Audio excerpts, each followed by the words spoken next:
आईच्या खोलीत दिवसा पहारा ठेवशील का? तुम्ही मला लग्न करून आणले आहेस. तुमची काही जबाबदारी आहे की तुम्ही फक्त तुमच्या आईलाच चिकटून राहणार?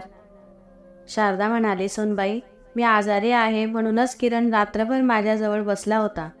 तुम्ही आमच्यात बोलले नाहीस तर बरं होईल. मी आल्यापासून दिवसभर पाहत आहे, तुम्ही फक्त बेटा बेटा करत आहात. किरण, मी तुझी बायको आहे. माझ्याबद्दलही तुला काही कर्तव्य आहेत. तू नेहमी तुझ्या आईला चिकटून आहेस. मला हे सर्व आवडत नाही. किरण काही बोलायच्या आधीच स्वाती पटकन तिच्या खोलीत गेली. एके दिवशी नाश्त्याचे ताट उचलत असताना किरण म्हणतो, स्वाती, आई कधीपासून उपाशी बसली आहे. मी तिला पोहे खायला देऊ का? स्वाती रागाने चिडून म्हणाली, किती वेळा सांगितलेस, त्यांची काळजी घेत नको जाऊ. तुम्ही माझे डोकं का खात आहात? त्या बाईसाठी मी थोडी ना पोहे बनवले आहे. त्या काहीच काम करत नाही, फक्त बसून बसून त्यांना नाश्ता पाहिजे आहे. आईला काम करायचं आहे, पण तूच आहेस जी तिला किचनमध्ये येऊ देत नाहीस. किरण, तू फार काही बोलू लागला आहेस, स्वाती म्हणाली. मग किरण शांतपणे नाश्त्याची प्लेट उचलतो आणि आत जाऊन ठेवतो. वास्तविक स्वाती आणि किरण यांचे लव्ह मॅरेज झाले होते आणि स्वातीला घरात सासूचा त्रास नको होता. पण किरणने तिला खोटे सांगितले होते की त्याची आई तिथे नाही. पण जेव्हा ती लग्न करून घरी आली आणि तिच्या सासूने तिचे स्वागत केले, तेव्हा तिला लगेच राग आला आणि तिने खोलीत प्रवेश करताच सर्व कपडे आणि वस्तू इकडे तिकडे फेकायला सुरुवात केली. तू माझ्याशी खोटे बोललास. तुझी आई नाही असे खोटे सांगून तू माझ्याशी लग्न केलेस. मला सकाळी उठून चहा करायला आवडत नाही. दिवसभर सासूबाईंसमोर फिरणे मला आवडत नाही. कोणत्याही वृद्ध स्त्रीकडे जाणे आवडत नाही. स्वातीचे किरणशी लग्न झाल्यापासून ती तिच्या सासूला त्रास देत होती आणि शारदा तिला स्वतःच्या मुलीप्रमाणे वागवते. तिच्या कामात कोणी ढवळाढवळ करत नाही. ती कुठेही जायला मोकळी असते.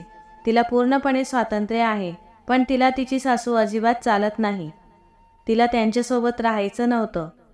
किरणने तिच्याशी खोटं बोलून लग्न केलं होतं, पण तो त्याच्या आईचा लाडका होता. आज स्वातीचा वाढदिवस होता, त्यामुळे तिने आज खूप तयारी केली होती. जेवणासाठी तिने समोसे, गुलाबजामुन, बर्फी आणि विविध प्रकारचे पदार्थ तयार केले होते. संध्याकाळी एक छोटीशी पार्टी होती, ज्यात स्वातीचे काही खास नातेवाईक आणि मित्र येणार होते. स्वातीने ताट उचलून त्यात तांदूळ आणि मीठ ठेवले.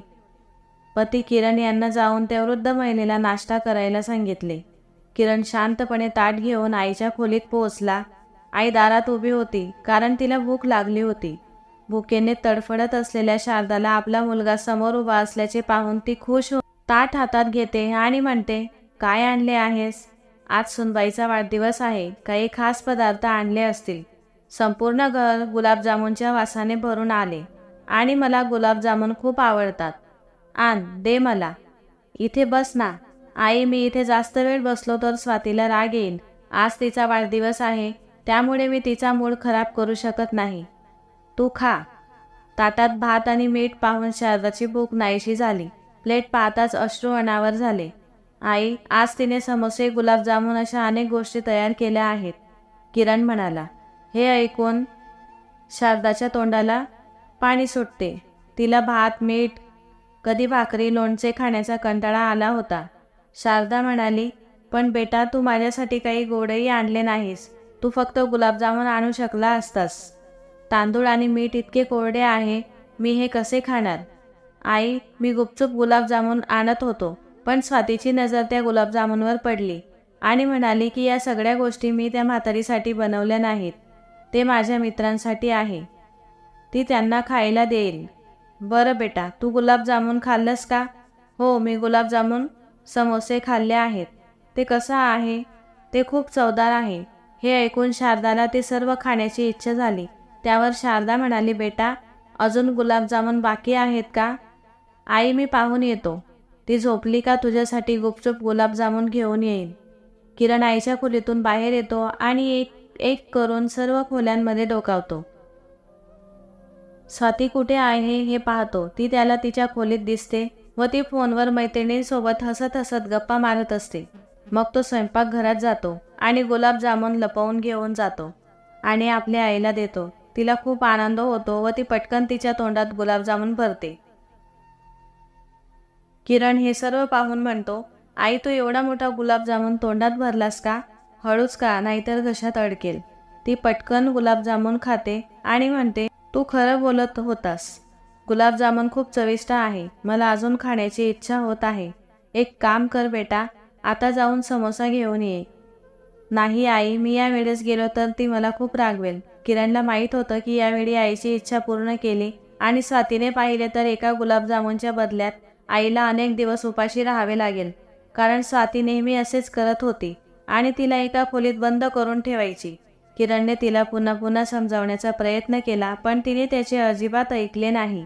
आता शारदा पुन्हा पुन्हा विचार करते, कधी समोस्यांचा तर कधी गुलाबजामुनचा. आई, मी आता जातो, नाहीतर स्वाती माझा बँड वाजवेल. शारदा म्हणते, काही असेल तर मला खायला आण. हो आई, काही उरले असेल तर आणीन तुझ्यासाठी. किरण त्याच्या खोलीत गेल्यावर स्वाती म्हणते की म्हातारीने जेवण केलं की नाही. किरण म्हणतो, हो, तिने संपूर्ण ताट संपवलं. का? तू तिला कोणती डिश दिलीस की तिने चाटून खाल्ली? नाही बाबा, ती फक्त भात आणि मीठ चाटते. खोटे बोलू नकोस. मला माहीत आहे की तू तिला काहीतरी गोड खाऊ घातले आहेस. कारण मी 30 गुलाबजामुन बनवले होते. तुम्ही 1 खाल्ले व मी 1 खाल्ला, तर उरले 28. मग त्या डिशमध्ये 27 गुलाबजामुन आहेत. माझा 1 गुलाबजामुन कुठे गेला? तुमच्या आईला तुम्ही गुलाबजामुन नक्कीच खाऊ घातला. नाही स्वाती, तुझा गैरसमज होतोय. तुझ्या हातात जादू आहे ना. इतकी छान चव होती की मी स्वतःवर नियंत्रण ठेवू शकलो नाही. मग मी अजून 1 गुलाबजामुन खाल्ला. ओके, मी निघतो आता. मला ऑफिसला जायला उशीर होतोय. संध्याकाळी वाढदिवसाच्या पार्टीत भेटू. संध्याकाळी स्वातीचे सगळे नातेवाईक आणि मित्र येतात. घरात खूप खूप गप्पा रंगल्या.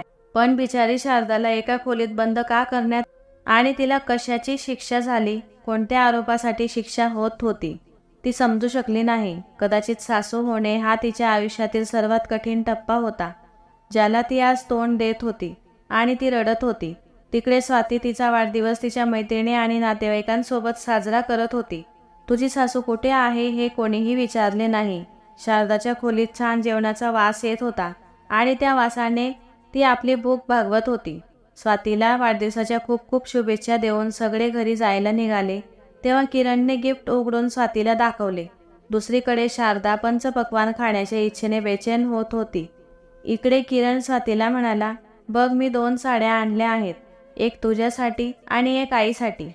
आई सुती धोतर घालते. तिच्यासाठी बनारसी साडी आणायची काय गरज? किती पैसे वाया गेले. तू माझ्यापेक्षा तुझ्या आईसाठी महागडी साडी आणलीस.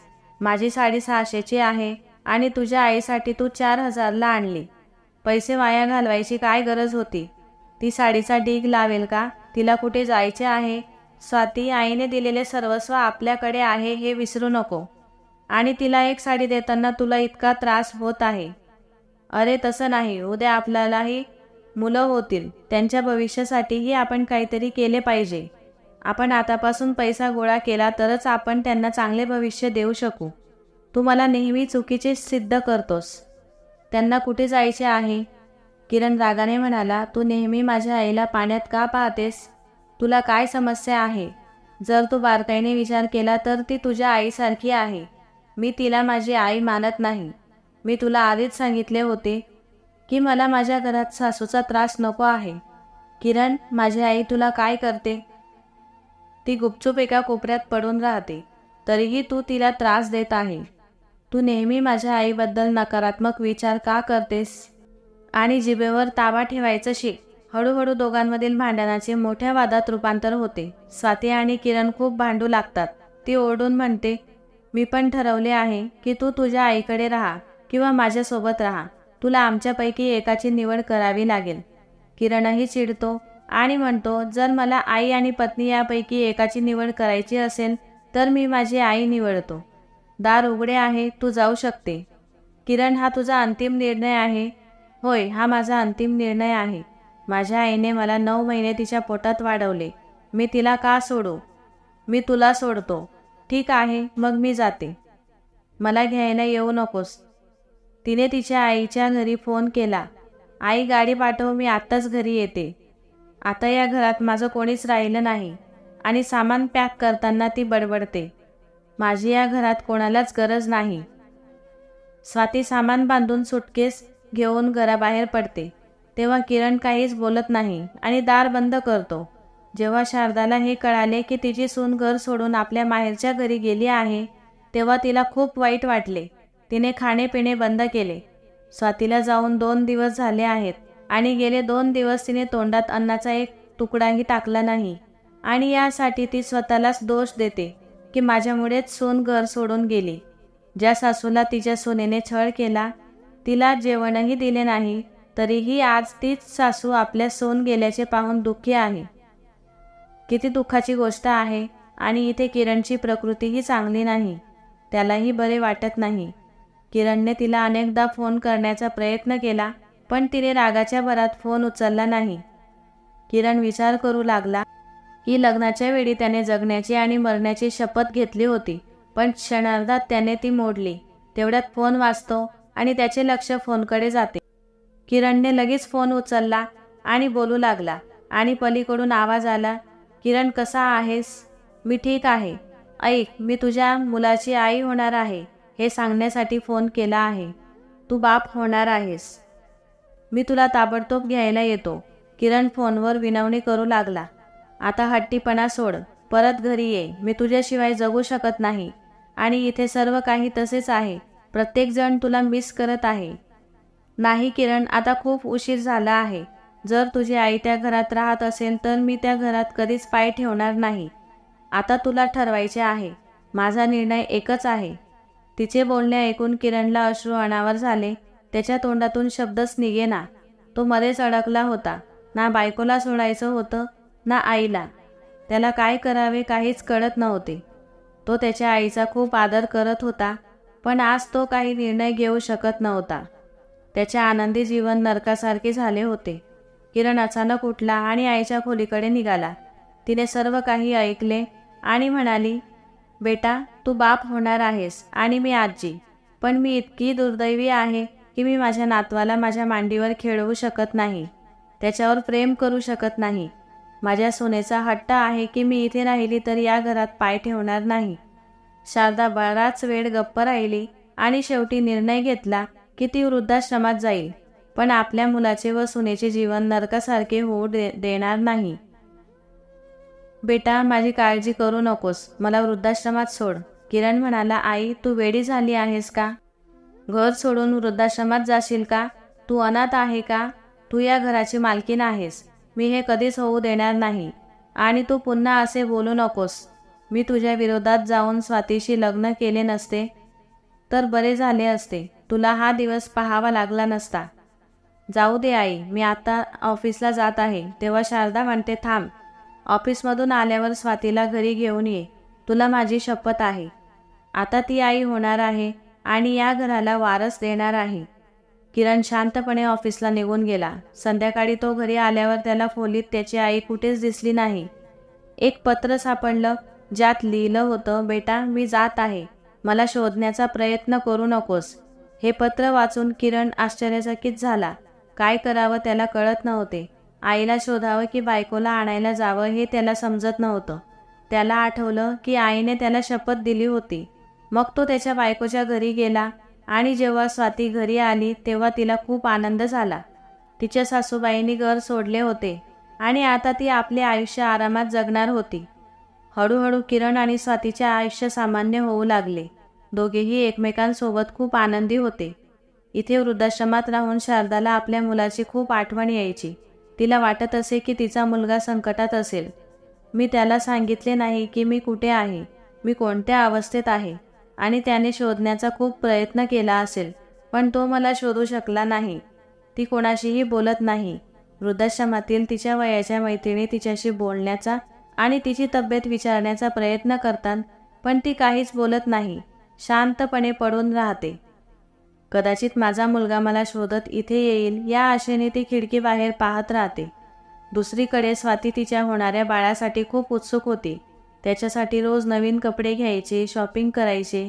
ती आपलं आयुष्य खूप आनंदाने जगत होती. काही दिवसांनी दिवाळीचा सण येऊन ठेपला. वृद्धाश्रमातील काही वडीलधारी मंडळी दिवाळीच्या वेळी आपल्या मुलाला आणि सुनेला त्यांच्या घरी भेटायला जात होती आणि शारदालाही आपल्या मुलाला एकदा भेटण्याची खूप इच्छा होती, कारण ती त्याला न सांगता घरातून निघून गेली होती. वृद्धाश्रमातून तासाभराची सुट्टी ती आपल्या मुलाच्या घरी पोहोचली तेव्हा त्यांच्या घरात धमाल सुरू असल्याचे तिला दिसले. तिने जवळच्या शेजाऱ्यांना विचारले तेव्हा तिला कळाले की त्यांच्या सुनेचा डोहाळे जेवणाचा कार्यक्रम होता आणि बरेच पाहुणे आले होते. मिठाईवाले स्वयंपाकात व्यस्त होते आणि नोकर साफसफाई करत होते. तिला वाटले की आपल्या सुनेने जर आपल्याला पाहिलं तर तिला राग येईल, म्हणून तिने बुरखा घालून आपल्या मुलाच्या घरात प्रवेश केला. पण ती विचार करत होती की माझे काय नशीब, स्वतःच्या घरातही मला लपून छपून यावे लागत आहे. आत गेल्यावर ती झाडू मारू लागली. मग तिने जे ऐकले तेव्हा तिच्या पायाखालची जमीनच सरकली. मुलगा जोराजोरात हसत होता आणि बायकोला म्हणत होता, आम्ही पण काय मस्त खेळ खेळलो. आईला या घरातून हाकलून देण्याचे काय जबरदस्त नाटक केले. आणि आईलाही संपूर्ण सत्य कळले नाही. तिला वाटले की माझ्या मुलाला मला घरात ठेवायचे आहे आणि फक्त स्वातीलाच मला घरातून हाकलून द्यायचं होतं. पण मला स्वतःला त्या वृद्ध स्त्रीपासून सुटका करायची होती, जेणेकरून मी माझ्या सुखात ठेवू शकेन. ती स्वतःहून हे घर सोडून गेली. किरणचे हे बोलणे ऐकून स्वाती खूप हसत होती. हो किरण, तुझा साडीचा ड्रामाही खूप छान होता आणि तू घरातून निघून गेल्यावर आईला काय झालं ते विचारू नकोस. अरे जाऊ दे, सोड विषय. त्या म्हातारीची आठवण काढून आपण आपला दिवस का वाया घालवतोय. काही वेळाने सर्व पाहुणे येणार आहेत. मी पाहते की जेवण तयार झाले आहे का नाही. आणि आईची मोठी खोली रिकामी झाली आहे. आम्ही त्याच खोलीत कार्यक्रम करू. मी त्या म्हातारीचा फोटोही काढून टाकतो, जेणेकरून कोणी पाहू नये. नाहीतर लोक विचारतील आई कुठे आहे. या घरातील संकट दूर झाले आहे. ती शारदाच्या खोलीत जाते आणि तिचा फोटो हवेत फेकते. आणि किरण आईचे कपाट उघडतो आणि तिची बनारसी साडी बाहेर काढतो आणि म्हणतो, प्रिये, मी ही साडी फक्त तुझ्यासाठी आणली आहे. ही तुला खूप शोभेल. त्याची किंमत फक्त 10,000 रुपये आहे. स्वातीच्या आनंदाला सीमा नव्हती आणि बाहेर उभी असलेली शारदा आपल्या मुलाच्या वागणुकीबद्दल विचार करत होती.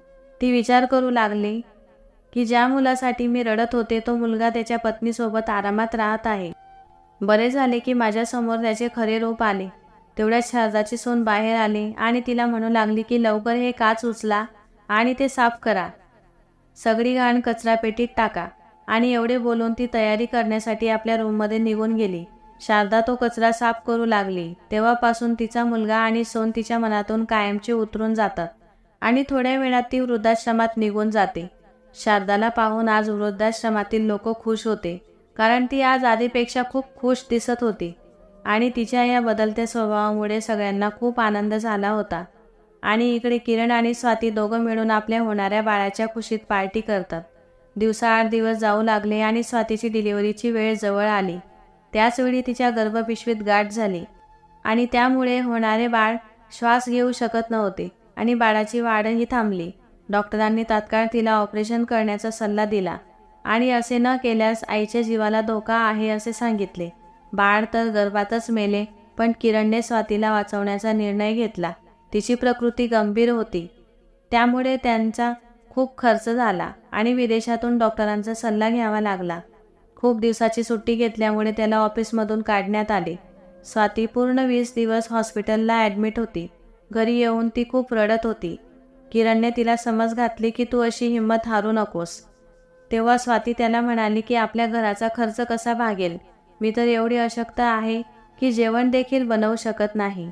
आपल्याला एक नोकरची गरज आहे. जर आई असत्या तर त्यांनी मला मदत केली असती. आणि शिवाय माझी आईही जिवंत नाही. आपण कोणाकडून मदत मागायची. तेव्हा किरण तिला म्हणाला की काही हरकत नाही. आपण हे घर भाड्याने देऊ आणि त्या पैशातून तुझ्या औषधांचा खर्च आणि आपले घर चालवू. त्याचवेळी कोणीतरी दार ठोकतं. समोर पाहिले तर एक माणूस किरणच्या हातात काही कागदपत्रे देतो. तेव्हा किरण त्याला विचारतो की हे काय आहे. तो म्हणतो की तुम्ही स्वतःच बघा ते काय आहे. ते घर खाली करण्याची नोटीस असते. ते वाचून किरण रागातच त्या माणसाला म्हणतो की तुमचे डोके ठिकाणावर आहे का. माझ्याच घरातून मला बाहेर काढत आहेत. किरण म्हणतो की ही नोटीस कोणी पाठवली आहे. तेव्हा तो माणूस म्हणतो की तुमच्या आईने ही नोटीस पाठवली आहे. स्वाती म्हणते की आई तर जिवंत नाही.